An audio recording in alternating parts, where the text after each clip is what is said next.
Hello friends, Radhe Radhe. Welcome my to channel. मैं हूँ राधा रानी। मैं आप लोगों के लिए लेकर के आई है ब्लॉग, बहुत ही सुंदर मस्त शिव चर्चा।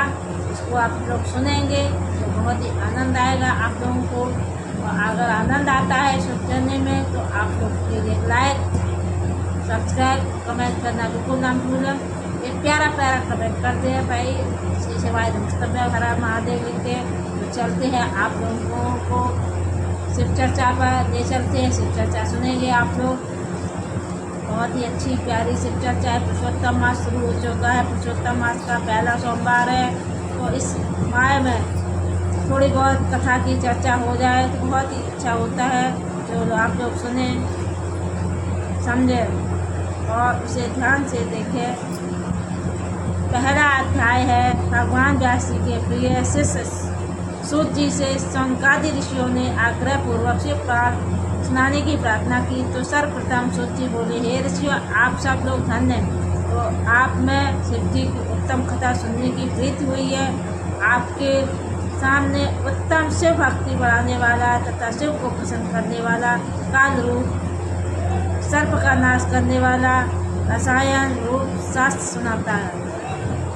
इस शास्त्र का वर्णन श्री शिव जी ने स्वयं अपने ही मुख से श्री सतकुमार जी से किया, इसलिए इसे शिव महापुराण कहा है। फिर व्यास जी को इसे सतकुमार ने सुनाया और लोकोपारक के लिए व्यास जी ने संक्षेप में कहा।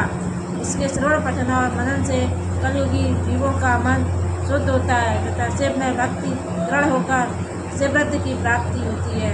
वे ऋषियों सर्व प्रकार के दान यज्ञों के करने से जिस फल को प्राप्त होती है वह फल शिव पुराण के श्रोता को अनायास ही मिल जाता है। इस ग्रंथ को 7 संहिताएँ हैं और इसमें कुल 24,000 श्लोक है, संहिताएँ हैं इस प्रकार: श्लेषा संहिता, रुद्र संहिता, शतरुद्रो, उमा सहित, कैलाश संहिता तथा 7वीं आयु संहिता वाला यह शिव महापुराण महान तथा दिव्य सर्वोपरि ब्रह्मा है तुल्य तथा शुभ गति देने वाला आत्मवेता पुरुष को इस पुराण का सदा सेवन करना चाहिए। तो एक पापी देवराज नामक ब्राह्मण की मैं कथा सुनाती हूँ। ऋषियों दुराचारी, पापी, कामी एवं दुष्प्रभाव होने के कारण भी इस कथा के द्वारा शुद्ध हो जाते हैं। लालची, मिथ्या भाषा, माता पिता को दुख देने वाले, कम्बी, पाखंडी, हिंसक, पतित, देशी, क्रूरता, हृदय पुरुष भी कलयुग में इसके द्वारा पवित्र हो जाते हैं। जो पाप परायण, पाप, सट, अपवित्र ब्राह्मण एवं देव साधुओं और द्रव्य खाने वाले पुरुष हैं, वे भी पवित्र हो जाते हैं। इस प्रसंग से मैं एक प्राचीन इतिहास आपको सुनाता हूँ, जिससे सेवा करने पर सभी पापों का नाश होता है। किरात नगर में एक दरिद्री और दुराचारी ब्राह्मण रहता था, जो धर्म एवं वेदों से विमुख था। संध्या बंदन तो क्या, वह स्नान तक भी नहीं करता। उसने अगम के द्वारा बहुत सा धन इकट्ठा किया।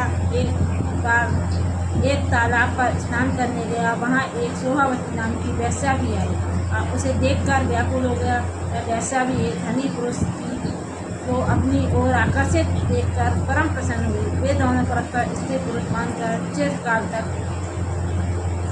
काम आसक्त होकर विहार करते रहे। उस ब्राह्मण धन को उसके माता पिता, स्त्री आदि ने बार बार समझाया, परंतु उसने उनकी एक न मानी। उस नीच ने एक दिन रात में ईर्ष्या के कारण चोर गए माता पिता तथा स्त्री को मार डाला और धन संपत्ति लेकर ले जाकर वैश्या को दे दिया। देवयोग से वह प्रतिष्ठानुसार में आया।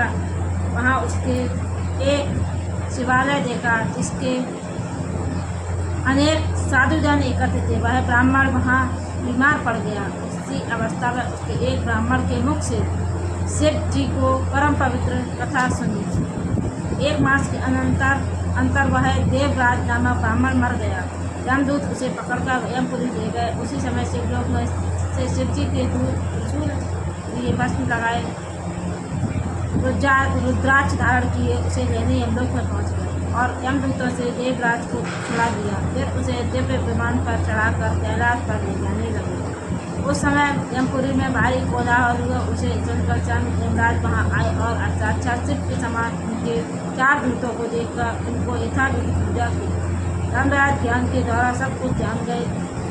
दूतों ने ब्राह्मण को ले जाकर दयास के सागर शिव को अर्पित किया। हे मुनि, ये शिव को की यह कथा परम पावनी है, जिसके श्रवण मात्र से महापापी ब्राह्मण भी मुक्त हो जाते हैं। अतः शिव पुराण की कथा को विधि पूर्वक सुनने से तो ये अमर फल की प्राप्त होती है। श्री शिवाय नमस्तभ्यम। हर हर महादेव। यदि कथा अच्छी लगी हो तो आप लोग प्लीज़ लाइक सब्सक्राइब जरूर करें, प्यारा एक कमेंट छोड़ दें। या श्री शिवाय नमस्तभ्यम लिखो, हर हर महादेव लिखो, श्री शिवाय नमस्तभ्यम, हर हर महादेव। प्यारा कमेंट करने की